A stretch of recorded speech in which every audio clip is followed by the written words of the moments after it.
ఇప్పటి తీర్మానంపై జరిగిన చర్చకు గౌరవనీయులు సీఎం గారు చంద్రబాబు నాయుడు గారు సమాధానం చెప్తారు.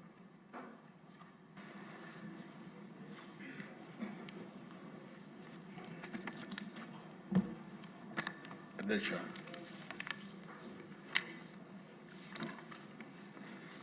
ఈరోజు అమరావతి ప్రజా రాజధాని, దీన్ని చట్టబద్ధత కల్పిస్తే శాశ్వతంగా ఇబ్బంది ఉండదనే ఉద్దేశంతో కేంద్రానికి మనం పంపించడం, కేంద్రం కూడా ఒక అసెంబ్లీ తీర్మానం ఉంటే బాగుంటుందన్నప్పుడు ఈ ప్రత్యేకమైన సమావేశం పెట్టుకొని ఈరోజు మనం చర్చించాం. అధ్యక్ష, ఇక్కడికి వస్తే ఇది ఒక అరుదైన అనుభవం. ఇక్కడ ఉండే శాసనసభ్యులే కాకుండా మనందరికి కూడా. అయితే ఓసారి పవన్ కళ్యాణ్ గారు మాట్లాడుతున్నప్పుడు కానీ మిగిలిన నాయకులు మాట్లాడినప్పుడు కూడా చాలాసార్లు నేను ఆవేశానికి కూడా గురయ్యాను, భావోద్వేగం కూడా కలిగే పరిస్థితి వచ్చింది. దానికి కారణం మనం చూస్తే తెలుగు జాతిని ఒకసారి అధ్యయనం చేసుకున్నప్పుడు ఈ జాతి వైభవం ఒకసారి చూస్తే అధ్యక్ష, క్రీస్తు పూర్వం 2020 అప్పట్లోనే శాతవాహనులు జైత్యయాత్ర చేశారు. కృష్ణా గోదావరి ప్రాంతాలను ఏకం చేసి పాలించిన రాజులు శాతవాహనులు. అమరావతి నుంచే, ఇక్కడి నుంచే తెలంగాణ, కర్ణాటక, మధ్యప్రదేశ్, మహారాష్ట్రను కూడా పరిపాలించే పరిస్థితికి వచ్చారు. ఆ రోజు విదేశ వాణిజ్యం, ప్రసిద్ధి చెందిన ఓడరేవులు, నౌకా నిర్మాణ కేంద్రాలు, తెలుగు గడ్డపై నుంచి లోహాలు, వజ్రాలు, వస్త్రాలు, సుగంధ ద్రవ్యాలు ఎగుమతి చేయడం. ఇటీవల నేను బ్రిటిష్ మ్యూజియంకు పోయాను 15-16 ప్రాంతాల్లో. అక్కడ అమరావతి గ్యాలరీ ఉంది. ఇక్కడ మనకు అమరావతి గురించి తెలియదు, కానీ అప్పట్లో జరిగిన డెవలప్మెంట్స్ అన్నీ బ్రిటిష్ మ్యూజియంలో భద్రపరిచారు. అది చూసినప్పుడు ఆశ్చర్యం వేస్తుంది. అంత ప్రాచీన వైభవం ఉన్నటువంటి చరిత్ర, ఘన చరిత్ర ఈ అమరావతి. ఆ తర్వాత దశ కాకతీయుల విషయం కూడా చెప్పారు. అది కూడా మనం చూస్తే ఆలయాలు, ఆర్కిటెక్చర్, అడ్మినిస్ట్రేషన్. అయితే వరంగల్ రాజధానిగా చేసుకుని పరిపాలించిన ఈ ప్రాంతం అంతా కూడా తెలుగువారు పరిపాలించిన సందర్భం. విజయనగరం సామ్రాజ్యం, తెలుగు కళలు, సాహిత్యం, సంస్కృతి ఇవన్నీ కూడా పట్టం కట్టే పరిస్థితికి వచ్చారు. బ్రిటిష్ వాళ్ళు వచ్చిన తర్వాత దశ పరిస్థితులు పూర్తిగా మారాయి. 1573 నుంచి దగ్గర 1773 నుంచి 200 సంవత్సరాలు మెడ్రాస్ ప్రెసిడెన్సీ. అక్కడ తెలుగు జాతి పూర్తిగా మనుగడ కోల్పోయే పరిస్థితి వచ్చింది. తెలుగు వారిని మదరాసిగా పిలిచే పరిస్థితి వచ్చింది. మళ్ళీ నందమూరి తారక రామారావు గారు తెలుగుదేశం పార్టీ పెట్టి ప్రపంచంలో తెలుగువారి ఆత్మ గౌరవాన్ని చాటి చెప్పే పరిస్థితికి వచ్చారు. 73 ఏళ్ల ప్రయాణం దేశం. ఓసారి పొట్టి శ్రీరాములు గారు 58 రోజులు దీక్ష, బలిదానం. ఆయన అమరజీవి ప్రాణత్యాగంతో బిగినింగ్లో ఎవరు పట్టించుకోకపోతే అక్కడి నుంచి ఆయన బలిదానం చేసిన తర్వాత ప్రజలు గుండెల్లో ఒక పోరాట పటిమ రావడం, రాష్ట్రం మొత్తం రగిలిపోవడం, అక్కడి నుంచి తిరుగుబాటు ప్రారంభిస్తే సాక్షాత్ నెహ్రూ లాంటి వ్యక్తి దిగొచ్చాడు. 1952 డిసెంబర్ 13న రాష్ట్ర ప్రకటన. చాలామందికి చరిత్ర అర్థం చేసుకోవాల్సిన అవసరం ఉంది. మళ్ళీ ఒకసారి అర్థం చేసుకుని తెలుగు జాతి పడినటువంటి ఇబ్బందులు కానీ తెలుగు జాతి చూపించినటువంటి అనేక సందర్భాల్లో చొరవగానే మనం గుర్తుపెట్టుకోవాల్సిన అవసరం ఉంది.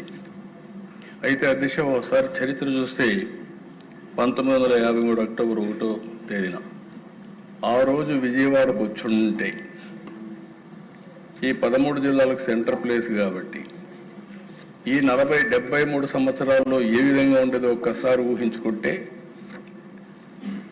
కందదు. కానీ ఆ రోజు ఉండే రాజకీయ పరిస్థితులు, ఆ రోజు రాజకీయ పరిస్థితులు ఇక్కడ కమ్యూనిస్టులు ఉన్నారు, కాంగ్రెస్ పార్టీ ఇక్కడ ఇవ్వడం ఇష్టం లేదు. విధిలేని పరిస్థితిలో ఆంధ్రప్రదేశ్ రాష్ట్రాన్ని ఇచ్చారు, విధిలేని పరిస్థితిలో ఆంధ్ర రాష్ట్రాన్ని ఇచ్చారు. కానీ అప్పటికే ఇష్టం లేదు కాబట్టి నేరుగా ట్రాన్సిట్ రాజధానిగా కర్నూలు పెట్టి, మనం అందరం కూడా హైదరాబాద్ పోతున్నాం కానీ తాత్కాలిక రాజధాని కర్నూలులో పెడదామని పెట్టి ముందుకు పోయే పరిస్థితికి వచ్చారు. అంటే అధ్యక్ష, ఆ రోజు కూడా మొదటి భాషా ప్రయుక్త రాష్ట్రం పొట్టి శ్రీరాముల త్యాగ ఫలితం అనేది మనందరం చరిత్రలో గుర్తుపెట్టుకోవాల్సిన అవసరం ఉంది. అంటే తెలుగు వారికి పౌరుషం లేక కాదు, సత్తా లేక కాదు, ఓసారి పోరాడాలనుకుంటే పోరాడే శక్తి ఉంది. అందుకే ఆ రోజు పోరాడిన తర్వాతనే వచ్చాయి. కానీ ఇంకొక పక్కన అధ్యక్ష, మళ్ళీ తెలుగు వారందరూ ఒకటిగా ఉండాలి, ఎప్పుడో ఆ ఫీలింగ్ ఉంది. విడిపోయాం, కలిశాం అనేక సందర్భాల్లో. అంటే ఆ రోజు మళ్ళా అందరూ ఒకటిగా ఉండాలని ఆ రోజు చూస్తే హైదరాబాద్ రాష్ట్రంలో ఉండే ముఖ్యమంత్రి రాజీనామా చేసి సమైక్య ఆంధ్రప్రదేశ్ దోహదం చేసే పరిస్థితికి వచ్చారు బొరుగుల రామకృష్ణరావు గారు. అంటే ఆయన రాజీనామా చేసి నీలం సంజీవ్ రెడ్డి గారిని చీఫ్ మినిస్టర్ చేసి ఆంధ్రప్రదేశ్ రాష్ట్రాన్ని ఏర్పాటు చేసుకునే పరిస్థితికి వచ్చారు. అంటే ఇక్కడ మనం గుర్తుపెట్టుకోవాల్సింది, రాజధానులు కోల్పోవడం, విమర్శలు, వివక్షతలు, అవమానాలు అన్ని భరిస్తూ వచ్చాం. ఓసారి అది అయిన తర్వాత మీరు చూసినప్పుడు అధ్యక్ష, 1956 నవంబర్ 1న ఆంధ్రప్రదేశ్ రాష్ట్ర అవతరణ, దీనికి కూడా పెద్ద కాంట్రవర్సీ చేశారు. 53లో మొదటిసారిగా రాష్ట్ర అవతరణ పొట్టి శ్రీరాములు గారి త్యాగం, 56లో నవంబర్ 1న ఆంధ్రప్రదేశ్ రాష్ట్ర అవతరణ, మళ్ళీ 2014 జూన్ 2వ తారీఖున 2 రాష్ట్రాలు విభజన.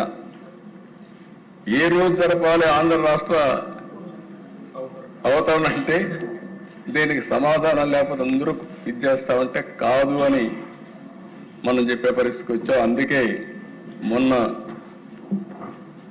మా డిప్యూటీ సీఎం గారు మేము మాట్లాడుకున్నప్పుడు పొట్టి శ్రీరాములు గారు డిసెంబర్లో ఆత్మార్పణ చేశారు కాబట్టి అప్పుడే జరపదామని జరిపి ఆయన కోసం ప్రత్యేకమైన రోజు ఏర్పాటు చేసిన కూటమి ఎన్డీఏ కూటమి అని చెప్పి కూడా నేను మీకు తెలియజేస్తున్నాను. అయితే అధ్యక్ష, నేను ముందే చెప్పాను, తెలుగుదేశం పార్టీ ఆవిర్భావంతో మదరాసి అనే ముద్ర పోయింది. నేను ఢిల్లీకి పోయినా కూడా అంత మునుపంత మీరు ఎక్కడి నుంచి వచ్చారంటే మీరంతా మద్రాసు నుంచి, ఆంధ్రప్రదేశ్ రాష్ట్రం ఉంటుందని అర్థమయ్యేది కదా. కంబైన్డ్ స్టేట్లోనే తెలుగు రాష్ట్రాల గురించి గుర్తించలేని పరిస్థితి. అక్కడి నుంచి ప్రారంభమైన యాత్ర మళ్ళా మీరు చూస్తే ఇప్పుడే డిప్యూటీ సీఎం గారు చెప్పారు, ఎన్టీ రామారావు గారు వచ్చిన తర్వాతనే మొట్టమొదటిసారిగా ఢిల్లీలో తెలుగువారి ఉనికిని గుర్తించడమే కాకుండా ఒక ప్రాంతీయ పార్టీ జాతీయ స్థాయిలో చక్రం తిప్పడమే కాకుండా నేషనల్ ఫ్రంట్ పెట్టి ఎంతో చరిత్ర ఉన్న కాంగ్రెస్ పార్టీని ఓడించి ప్రత్యామ్నాయాన్ని ఏర్పాటు చేసిన మొదటి వ్యక్తి నందమూరి తారక రామారావు.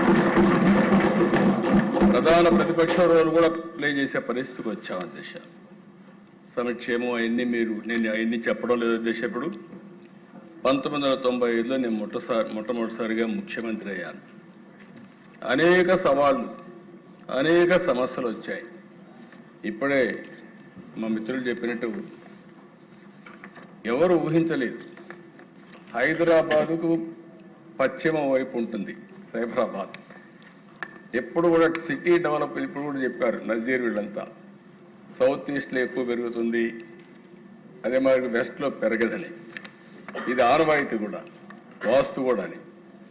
ఆ రోజు నేను ఆలోచించిన విధంగా అక్కడ ల్యాండ్ ఎక్కువ ఉందనే ఉద్దేశంతో వెనక్కిపోతే అక్కడి నుంచి పవన్ కళ్యాణ్ గారు చెప్పినట్టు ఏమీ లేని ప్రాంతంలో ఎవరు ఊహించని రోజుల్లో ఐటీ వచ్చింది అధ్యక్ష. అప్పటికి మన అదృష్టం ఏంటంటే, హైదరాబాద్ అదృష్టం ఏంటంటే, హైదరాబాద్గా తెలుగువారి అదృష్టం. 91లో పివి నరసింహరావు గారు తెలుగు బిడ్డ ఆర్థిక సంస్కరణలు ప్రవేశపెట్టారు. అది ఈ దేశానికి దిశ నిర్దేశించే పరిస్థితికి వచ్చారు. అది అందిపుచ్చుకున్నాం. దానిపైన 2020 విజన్ డాక్యుమెంట్ తయారు చేశాం. ఇంటర్నెట్ రెవల్యూషన్ వచ్చింది. ఆ ఇంటర్నెట్ రెవల్యూషన్ అందిపుచ్చుకున్నాం. దాన్ని అందిపుచ్చుకొని ఫస్ట్ మూవర్ అడ్వాంటేజ్ తీసుకున్నాం. అది తీసుకుంటే అధ్యక్ష ఈరోజు చాలా సంతోషం నాకు ఒకసారి అనిపిస్తుంది. చరిత్రలు ఎట్లుంటాయని ఇప్పుడే మీరందరూ కూడా చెప్పారు. చెప్పిన తర్వాత అధ్యక్ష ఇప్పుడే ఒక ఫిగర్ తెప్పించాను అధ్యక్ష. ఆ ఫిగర్ తెప్పిస్తే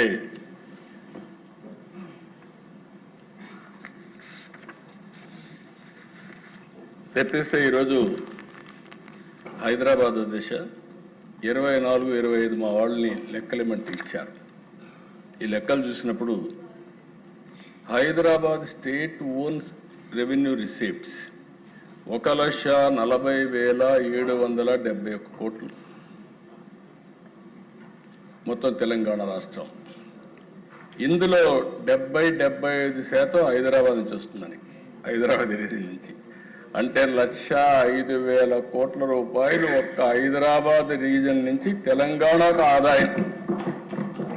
అంటే ఈ విషయం మన దగ్గర అక్కడ 1,40,000 కోట్ల ఆదాయం, మంది 95,000 కోట్లు. ఎందుకంటే అధ్యక్ష ఈ విషయంలో కూడా మనం ఒకసారి చెప్పాల్సిన అవసరం ఉంది. ఏం జరిగింది కూడా ఒకసారి చూసుకోవాల్సిన అవసరం ఉంది. ఈరోజు నేను బాధపడడం లేదు. రాజకీయాలు జరుగుతూ ఉంటాయి. అనేక సందర్భాల్లో అనేక విధాల రాజకీయాలు జరిగాయి. ఈ విషయంలో మనం ఒకసారి చూసినప్పుడు ఈరోజు రాష్ట్ర విభజన సమయం. ఇక్కడి వరకు మీరు ఒక్కసారి చూస్తే అధ్యక్ష మధ్యలో కూడా కొన్ని సంఘటనలు జరిగాయి. 69 తెలంగాణ ఉద్యమం వచ్చింది. 1972 జయాంధ్ర ఉద్యమం వచ్చింది. ఈ రెండు ఉద్యమాలు అయిన తర్వాత డెవలప్మెంట్ ఇవన్నీ మళ్ళా జరిగాయి. 2000లో మళ్ళా ప్రత్యేక తెలంగాణ ఉద్యమం, 2014లో విభజన వచ్చింది. ఇప్పుడే చాలామంది షేర్ చేశారు. ఆ రోజు నాదెళ్ల మనోహర్ గారు స్పీకర్ మీ స్థానంలో హైదరాబాద్ అసెంబ్లీలో ఉన్నారు. నేను ప్రతిపక్ష నాయకుడిని. ఏ విధంగా పోరాడాము? అందరం పోరాడింది కూడా మీరు ఒకసారి అదే దిశ. నేను ఆ రోజు ఈరోజు ఒకటే చెప్పాను. ఆ రోజు హైదరాబాద్లో సైబరాబాద్ నగరాన్ని ఏర్పాటు చేశాం. తెలుగు జాతి కోసం చేశాం. నేను మొట్టమొదట ముఖ్యమంత్రి అవుతాన దిశ అమెరికాకి వెళ్ళాను. 14 రోజులు తిరిగాను. ఎండ్ టు ఎండ్ తిరిగాను. ఆల్ కార్పొరేట్ జైంట్స్ని కలిశాను. కలిసి బ్రిక్ బై బ్రిక్ హైదరాబాద్లో సైబరాబాద్లో అభివృద్ధి చేశాం. దేనికోసం అంటే తెలుగు జాతికి పూర్వ వైభవం రావాలి, అన్ని విధాలా బాగుండాలి, వ్యవసాయమే కాదు పారిశ్రామికవేత్తలు కావాలి, ఐటీని అందిపుచ్చుకోవాలని చెప్పి ఉద్దేశంతో చేశాం. ఫలితాలు వచ్చాయి. ఈరోజు గర్వంగా చెప్పగలుగుతున్నా, ఆ రోజు వేసిన ఫౌండేషన్ వల్ల హైదరాబాద్ మోస్ట్ లివబుల్ సిటీగా తయారైంది. ఆ రోజు చేసిన పనుల వల్ల Telangana highest per capita income in the country. తర్వాత వచ్చిన ఏ స్టేట్ కాదు దిశ. ఆ రోజు విభజనప్పుడు నేను ఒకటే అడిగాను, సమన్యాయం చేయండి అని అడిగాను. రెండు ప్రాంతాలని గౌరవించమని అడిగాను. అన్ని ప్రయత్నాలు చేశాం. ఆ రోజు కూడా ఇప్పుడుండే ప్రతిపక్ష నాయకుడు కాదు, ఇప్పుడుండే వైసీపీ నాయకుడు పార్లమెంట్లో ఉండే దిశ ఎక్కడున్నాడు ఎవరికి తెలియదు. ఎక్కడ ఆ కెమెరాలకు కూడా తప్పకుండా తప్పించుకొని తిరిగే పరిస్థితికి వచ్చారు. అంటే కనీసం దానిపైన ఒక స్టాండ్ చెప్పలేని వ్యక్తి అని చెప్పి నేను మీ అందరికీ విజ్ఞప్తి చేస్తున్నా. అక్కడి నుంచి మళ్ళీ మనం రోడ్డు మీదకి వచ్చాం. ఇప్పుడే పవన్ కళ్యాణ్ గారు చెప్పారు, మిగిలిన వాళ్ళు కూడా చెప్పారు, అనేక సవాళ్ళు, సంక్షోభాలు, ఎక్కడ కూర్చోవాలో తెలియదు. 5 ఏళ్ళు హైదరాబాద్ కామన్ రాజధాని, 10 ఏళ్ళు, ఆ 10 ఏళ్ళ తర్వాత వస్తే మళ్ళీ మనం డెవలప్ చేయలేమనే ఉద్దేశంతో అప్పుడే ఇక్కడికి రావడం. ఒక ఎస్సీ ఆఫీస్ అది, ఆ ఎస్సీ ఆఫీసే నా క్యాంప్ ఆఫీస్, అదే ఇల్లు, ఒక బస్సు, అక్కడి నుంచి ప్రారంభించాం. తర్వాత దిశ ఒకసారి చరిత్ర, ఇక్కడ ఏ ఇన్ఫ్రాస్ట్రక్చరు లేదని చెప్పడానికి ఒక ఉదాహరణ, సెక్రటరియట్ వచ్చిన తర్వాత ఇప్పుడు ఇక్కడ ఉండే బిల్డింగ్స్ అన్ని 9 నెలల్లో ఈ అసెంబ్లీ కట్టాం అధ్యక్ష. ఆ రోజు నారాయణ గారికి ఒకటే చెప్పా, ఎట్టి పరిస్థితుల్లో 9 నెలల్లో కట్టాలన్నాం. 9 నెలల్లో ఈ అసెంబ్లీ కట్టాం, 9 నెలల్లో ఈ సెక్రటరియట్ బిల్డింగ్స్ అన్ని కూడా పూర్తి చేశాం. అయితే నాకు ఎప్పుడు కూడా ఒక కోరిక ఉండేది, ఇంకా పెద్ద ఎత్తున చేయాలని. అందుకనే ఈరోజు సెంట్రల్ విస్తా తయారు చేసి ఐకానిక్ బిల్డింగ్స్ వచ్చి అవన్నీ తయారు చేసే లోపల ఇవి రావాలనే ఉద్దేశంతో కట్టాము. ఈరోజు మనం ఎస్సీ ఆఫీస్ చూస్తే ఇక్కడ ఎలాంటి ఇన్ఫ్రాస్ట్రక్చర్ ఉంది అని చెప్పడానికి ఉదాహరణ, నేను వెకేట్ చేసిన తర్వాత అది హైకోర్టు అయింది. ఆ తర్వాత హైకోర్టు కట్టి వాళ్ళు ఇక్కడ రమ్మంటే అది రాజ్భవన్ అయింది. ఇది ఒక చరిత్ర అన్నమాట. ఏమీ లేవని చెప్పడానికి ఒకే బిల్డింగు మల్టీపర్పస్గా ఉపయోగపడే పరిస్థితికి వచ్చాం. 5 ఏళ్ళు కష్టపడ్డాం. ఆ రోజు అధ్యక్ష ఫస్ట్ టైం నేను హైదరాబాద్ అభివృద్ధి చేయాలంటే అమెరికాకి వెళ్ళాను. రెండోసారి ఎన్నికల్లో నేను పదే చెప్పాను, 14 ఎన్నికల కంటే ముందు నాకు సింగపూర్తో పరిచయాలు ఉన్నాయి, ఒక విశ్వాసం ఉంది వాళ్లకు. ఈసారి నేను సింగపూర్ సపోర్ట్ తీసుకుంటాం, సింగపూర్ కంటే మెరుగైన అమరావతిని నిర్మాణం చేస్తాం, రాజధాని నిర్మాణం చేస్తున్నారు చెప్పాను. ఆ మాట చెప్పి నేను నేరుగా సింగపూర్కి వెళ్ళాను. నేను ఒకటే రిక్వెస్ట్ చేశాను గవర్నమెంట్, రాజధాని లేదు. అయితే ఆ దిశ ఒక్క విషయం మేము అందరం గుర్తుపెట్టుకోవాలి, నేను ఆ రోజు కూడా చాలా హోందాగా ప్రవర్తించాను, ఇప్పుడు కూడా అదే మరుగున్నాను. నేను హైదరాబాదు సైబరాబాద్ నిర్మాణం చేశాను, మీ అందరికంటే ఎక్కువ కష్టపడ్డాను. తెల్లవారుతో 6 గంటలకు రోడ్డు మీదకి వెళ్ళేవాడిని, 75 సార్లు వెళ్ళిన దిశ. మీరు ఆ రోజు ఉన్నారు, క్యాబినెట్లో ఉన్నారు, కొలీగ్గా ఉన్నారు, అన్నీ చూశారు. బస్సు వేసుకొని తిరిగాను, వాడలు తిరిగాను. ఈ 9 మున్సిపాలిటీల్లో నీళ్లు లేకపోతే ఒక్క సంవత్సరంలో గోదావరి నుంచి నీళ్లు తీసుకొచ్చి హైదరాబాద్లో అభివృద్ధి చేసిన సంఘటన, అలాంటి చాలా సంఘటనలు మీరు చూసాం. అయితే ఆ దిశ ఇక్కడికి వచ్చినప్పుడు నేను ఎప్పుడు కూడా హైదరాబాదు, అది కూడా తెలుగు వాళ్ళే. ఇప్పుడే చాలా చక్కగా చెప్పారు, మనమంతా కూడా జాతీయత, దేశం బాగుండాలి, అదే సమయంలో ఒక రాష్ట్రం, ఇక్కడుండే జాతి కూడా బాగుండాలి.